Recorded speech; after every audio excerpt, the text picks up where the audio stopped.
Question number 3 का था लिखा हुआ ए का मान ज्ञात कीजिए। ए का मान ज्ञात कीजिए जिसके लिए लिखा है ax + 2y = 2 8x - ay = 4 इतना दे रखा है और हमें निकालना क्या है, मान निकालना है। तो सबसे पहले हल लिखते हैं। हल में जो दे रखा है ax + 2y बराबर कितना 2, इसको हम लिख लेंगे ax + 2y - 2 = 0, इसको हम बोलेंगे समीकरण नंबर 1। फिर कॉमा लगाएंगे, इसको भी लिख लेंगे 8x + ay - 4 दे रखा है। फिर हम इसको भी लिखेंगे 8x + ay - 4 = 0। ठीक है, अब हम लिखेंगे कि समीकरण नंबर 1 और समीकरण नंबर 2 a1x + b1y + c1 = 0 और a2x + b2y + c2 = 0 से तुलना करने पर तुलना कराएंगे। इसमें हम a1 b1 c2 सारे के मान निकालेंगे। तो अगर हम आपसे पूछें कि a1 का मान बताओ तो आप बोल सकते हो कि समीकरण नंबर a में x के साथ में जो लगा होगा वो a होगा, y के साथ में जो लगा होगा वो b होगा और जो केवल संख्या होगा वो c होगा। अगर आप पूछे a का मान तो आप बता सकते हो कि a का मान a है क्योंकि x के आगे a लगा है। कॉमा अगर पूछे b1 का मान बोलो तो बोल सकते हो y के साथ में जो होगा वो b माना जाएगा, तो इसका मतलब b1 का मान कितना है 2। अगर हम पूछे c1 का मान बोलो तो c1 का मान कितना है केवल दोस्तों -2। माइनस को ध्यान में रखना जरूरी है। अगर आप प्लस नहीं बोलेंगे कोई बात नहीं, अगर माइनस नहीं बोलेंगे तो समझ लीजिए कि आपका आंसर तुरंत ही गलत हो जाएगा। अब हम फिर लिखेंगे a2 बराबर 8, b2 बराबर a और c2 बराबर -4। अब हम आते हैं सवाल और हम लिखेंगे यहाँ पे लिखा है अपरिमित रूप से अनेक है, यहाँ ये भी लिख देते हैं अपरिमित रूप से अनेक होने पर तो अपरिमित रूप से जब अनेक हल होते हैं तो उसको हम लिखते क्या है, हम लिखते हैं a1/a2 = b1/b2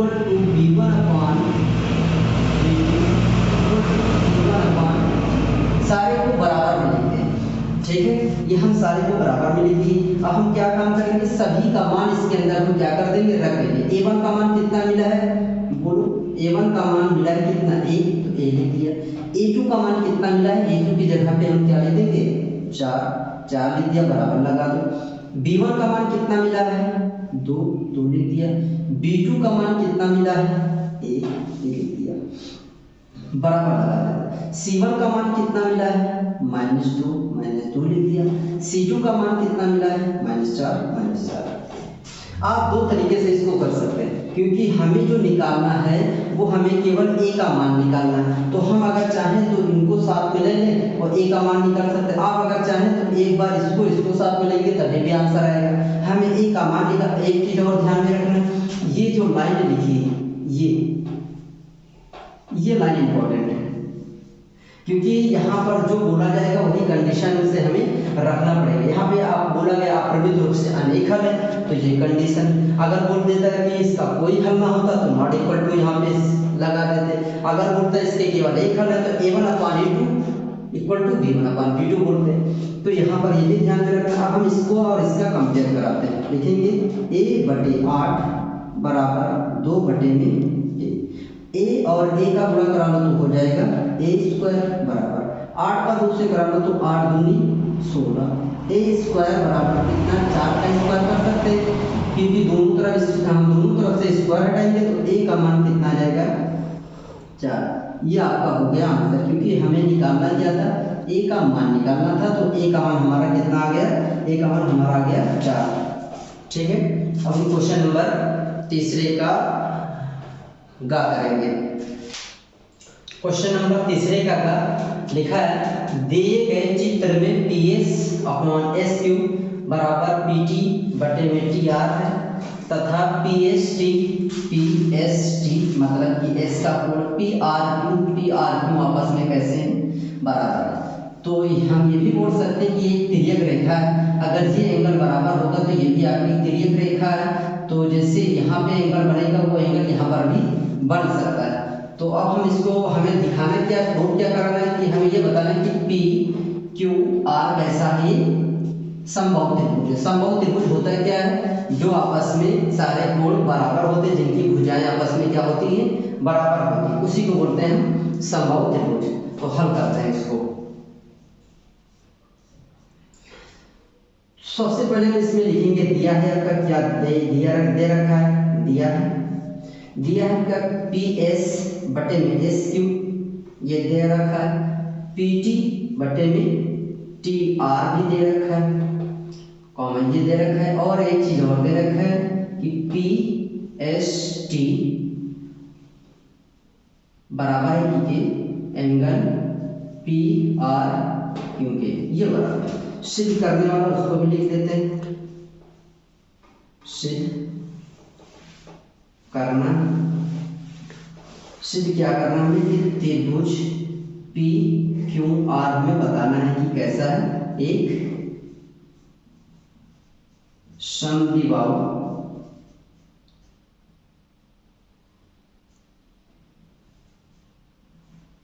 त्रिभुज है, ये हमें प्रूव करना है। ठीक, तो अब हम लिखते हैं, सिद्ध करना है, तो ये हम लिखते हैं कि PS बटे में SQ बराबर PT बटे में TR। अगर ये अनुपात आपस में बराबर दे रखे, PS बटे में SQ और PT बटे में TR, अगर ये दोनों अनुपात संगत भुजाएं आपस में बराबर है, तो इसका मतलब हम ये भी बोल सकते हैं कि ST समांतर है किसके, QR के। ये नियम बोलता है। तो हम क्या लिख सकते हैं, हम ये लिख सकते हैं कि ST जो है समांतर है किसके, QR के, ST समांतर QR के। तो इसका मतलब ये तो हो गया कि जब इसके समांतर हम इसको दिखा दिया है, तो इसका मतलब ये एंगल भी आपस में बराबर बनेगा, क्योंकि समांतर लाइन पे भी आपका कोण भी बराबर बनेगा। तो हम एक ये भी लिख सकते हैं, एंगल वाले में भी दिखाते हैं, एंगल वाले में उससे पहले थोड़ा सा रफ कर दे रहा हूँ, ये रफ कर दे रहा हूँ, यहाँ भी रफ कर दें, सिद्ध करने वाला भी रफ कर दे रहे हैं।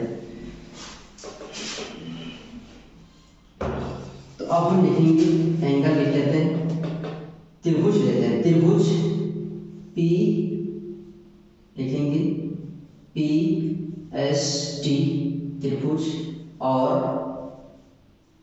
त्रिभुज PQR ये लिखते हैं। इसमें हम देखते हैं कि इसमें क्या है, आपका जो एंगल P बराबर एंगल P, ये आपका कैसा उभयनिष्ठ है, उभयनिष्ठ जो दोनों में मिले, इसमें हम लिख सकते हैं उभयनिष्ठ, ये आपका भुजा है, भुजा न लिखा है, कोण दिया है, उभयनिष्ठ कोण, उभयनिष्ठ कोण। एक और लिख सकते हैं इसमें कि कोण S बराबर कोण Q भी, और जब कोण S और कोण Q भी हो गया आपका कैसा है, बराबर दे रखा है। तो जब हम ये भी दिखा दिया है कि ये दोनों आपस में कैसे हैं, तो हम ये भी लिख सकते हैं कि त्रिभुज PST समरूप है किसके, त्रिभुज PQR के। और कैसा, ये भी हम यहाँ पे दिखा देंगे, भुजा मतलब कि कोण दिखा देंगे, और कोण में हम ए भी दिखा सकते हैं, एंगल A, यहाँ पर भी एंगल A दिखा सकते हैं। तो ये समरूप हो गए, ये दोनों आपस में कैसे होंगे, समरूप हो गए। तो समरूप हम ये दिखा सकते हैं कि AA कोण कोण से समरूप हो गया। अब हम लिख देंगे BP बीपीटी से, बीपीटी से, बीपीटी पर में से लिख सकते हैं, पर में हो गया बीपीटी मतलब थेल के नियम से भी लिख सकते हैं, बीपीटी से भी लिख सकते हैं। बीपीटी से कैसे हैं ये समरूप है। जब ये आपस में समरूप हो गए इसलिए हम लिखेंगे इसलिए हम लोग को क्या करना था, इसलिए त्रिभुज लिखेंगे, इसलिए त्रिभुज पी क्यू आर एक समद्विबाहु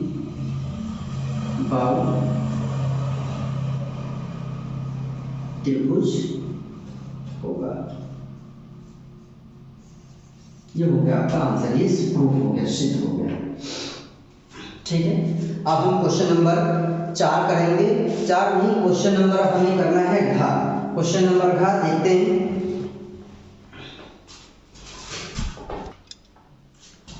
क्वेश्चन नंबर 3 का घ, जो कि लास्ट क्वेश्चन है, क्वेश्चन नंबर 3 का लिखा हुआ है, एक 40 सेंटीमीटर ऊंचे शंकु के छिन्नक के वृत्ताकार सिरों की त्रिज्याएं दे रखी 38 सेंटीमीटर और 8 सेंटीमीटर। शंकु के छिन्नक की तिरछी ऊंचाई ज्ञात कीजिए। यहाँ शंकु की तिरछी बोल सकते हैं या तिर्यक ऊंचाई, दोनों बोल सकते हैं। तो सबसे पहले जितना दिया है उसको लिख लेते हैं, हल करेंगे, दिया वाला लिख लेते हैं कि शंकु की ऊंचाई, शंकु की ऊंचाई कितनी दे रखी, 40 सेंटीमीटर ये दे रखी। शंकु के छिन्नक लिखते हैं, छिन्नक के वृत्ताकार सिरों की त्रिज्याएं, और एक और भी ध्यान में रखना कि ऊंचाई को जो है हम h से लिखते हैं, ऊंचाई को किससे लिखते हैं, h से, 40 सेंटीमीटर। त्रिज्याएं एक आपकी r1 बराबर दे रखा है 38 सेंटीमीटर और एक दूसरी दे रखी है r2 बराबर 8 सेंटीमीटर। हमें निकालना क्या है, छिन्नक की तिर्यक ऊंचाई।